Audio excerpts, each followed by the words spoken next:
सुप्रभात प्यारे बच्चों। आज हम कक्षा तीसरी हिंदी व्याकरण से पत्र लेखन के बारे में जानेंगे। पत्र कैसे लिखते हैं, जो कि हमारा राइटिंग पोर्शन होता है। पत्र संदेश भेजने का लिखित माध्यम है। पत्र एक कैसा माध्यम है? पत्र संदेश भेजने का, मैसेज भेजने का एक लिखित माध्यम है।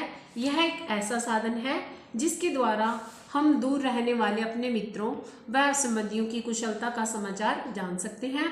पत्र एक ऐसा माध्यम है जिसके द्वारा हम दूर बैठे अपने परिजनों के बारे में भी जान सकते हैं और अपनी कुशलता का समाचार उन्हें दे सकते हैं। अपने बारे में भी हम उस पत्र में लिखते हैं और उनके बारे में जानते हैं। फिर उस पत्र का वो रिप्लाई करते हैं और वो हमें अपनी कुशलता के बारे में, अपने ठीक ठाक होने के बारे में बताते हैं। किसी कारणवश जब हम किसी दिन विद्यालय नहीं जा पाते हैं, तब विद्यालय में प्रार्थना पत्र यानी एप्लीकेशन देने की आवश्यकता होती है। प्रार्थना पत्र में हम विद्यालय न आने का कारण लिखते हैं। हम अन्य उद्देश्यों के लिए भी प्रार्थना पत्र लिखते हैं। ठीक है, तो हमारी पत्र लेखन की परिभाषा क्या होती है? जब हम लिखकर अपनी बात को दूसरों तक पहुंचाते हैं तो उसे पत्र लेखन कहते हैं। लिखित माध्यम के संदेश को हम पत्र लेखन कहते हैं। पत्र बेटा दो प्रकार के होते हैं, औपचारिक पत्र, अनौपचारिक पत्र। औपचारिक पत्र क्या होते हैं? Official letter. जिन पत्र को जो पत्र किसी अफसर, प्रधानाचार्य एवं संपादक आदि को लिखे जाते हैं उन्हें औपचारिक पत्र कहते हैं। अनौपचारिक पत्र में क्या होता है?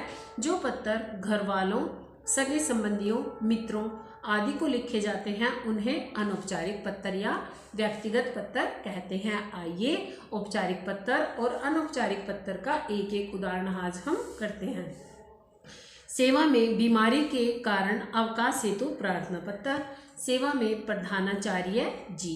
प्रधानाचार्य आप कब लगाते हो? जब आपका प्रिंसिपल जब आपके स्कूल का प्रिंसिपल सर होता है और मैडम होती है, तब हम क्या लगाते हैं? प्रधानाचार्य जी।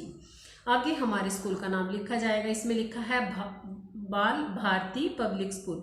हम लिखेंगे सेवा में प्रधानाचार्य जी, टैगोर बाल निकेतन पब्लिक स्कूल, ऊंचा चंदना। गाजियाबाद की जगह आपने क्या लिखना है? ऊंचा चंदना। अब यहाँ पे लिखा हुआ है महोदय, तो हम लिखेंगे महोदया। या के आगे आपने आ का डंडा लगाना है। स्वीय निवेदन यह है कि मुझे कल रात्रि से बुखार आ रहा है। डॉक्टर ने दो दिनों तक आराम करने के लिए कहा है, अतः मैं स्कूल में नहीं आ पाऊंगा। और जो लड़कियां हैं, जो छात्राएं हैं, उन्होंने क्या लिखना है? नहीं आ पाऊंगी। कृपा करके मुझे 2 दिनों का अवकाश प्रदान करें। आगे धन्यवाद। फिर आगे होता है आपका आज्ञाकारी शिष्य। और जो गर्ल्स होती हैं, जो लड़कियां हैं, छात्र हैं, लड़कियां हैं जो छात्राएं, उन्होंने लिखना है आपकी आज्ञाकारी शिष्या, या आप लिख सकते हो आपकी आज्ञाकारिणी शिष्या। आगे आपका नाम, क्लास और दिनांक आएगी बच्चों। ये था हमारा औपचारिक पत्र का एक एग्जाम्पल, एक नमूना। अब हम करते हैं आगे। देखिए, प्रधानाध्यापक को रिक्शा के प्रबंध के लिए प्रार्थना पत्र, विद्यार्थी प्रमाण पत्र पाने हेतु प्रार्थना पत्र। अब हम करेंगे अनौपचारिक पत्र। जन्मदिन के अवसर पर मित्र को आमंत्रित करते हुए निमंत्रण पत्र।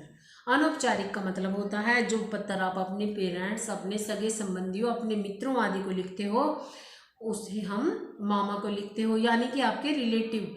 इनफॉर्मल लेटर बोलते हैं इसको। फॉर्मल होता है, फॉर्मल बोलते हैं औपचारिक को, और इसको बोलते हैं इनफॉर्मल लेटर। इसमें देखना, जन्मदिन के अवसर पर मित्र को आमंत्रित करते हुए निमंत्रण पत्र। जरूरी नहीं है बेटा जो इसमें एड्रेस दिया गया है आपने वही लिखना है। आप लिख सकते हो परीक्षा भवन क ख ग। दिनांक लिख सकते हो 2 जनवरी 2021। प्रिय ऋषभ, आप यहाँ पे जिसको आप पत्र लिख रहे हो अपने फ्रेंड का भी नाम लिख सकते हो। सस्नेह, सस्नेह का अर्थ होता है प्रेम सहित, या फिर आप यहाँ पे लिख सकते हो सप्रेम नमस्ते। तुम्हें यह जानकर प्रसन्नता होगी कि इस मंगलवार को मेरे माता पिता मेरा जन्मदिन समारोह घर पर ही मना रहे हैं। मैं इस अवसर पर तुम्हें आमंत्रित कर रहा हूँ। आमंत्रित का अर्थ है उसको आप इनवाइट कर रहे हो। किस लिए कर रहे हो? अपने जन्मदिन पर। तुम्हारे आने से मेरे जन्मदिन की खुशियाँ दोगुनी हो जाएंगी। आशा है कि तुम अवश्य आओगे। अब वह कहता है कि अगर तुम आओगे तो तुम्हारे आने से मेरी जो खुशियाँ हैं जो मेरी जन्मदिन की खुशियां हैं वे दुगनी हो जाएंगी, और मैं आशा करता हूं कि तुम मेरे जन्मदिन पर अवश्य आओगे। फिर आगे नीचे आपका नाम आएगा, तुम्हारा मित्र मयंक। इस प्रकार आपने फॉर्मल और इनफॉर्मल लेटर जो है वो करने हैं, औपचारिक और अनौपचारिक। ठीक है, आगे देखना आपकी बुक में एक दो पत्र शायद आपको एग्जाम्पल के तौर पर भी समझाए गए हैं।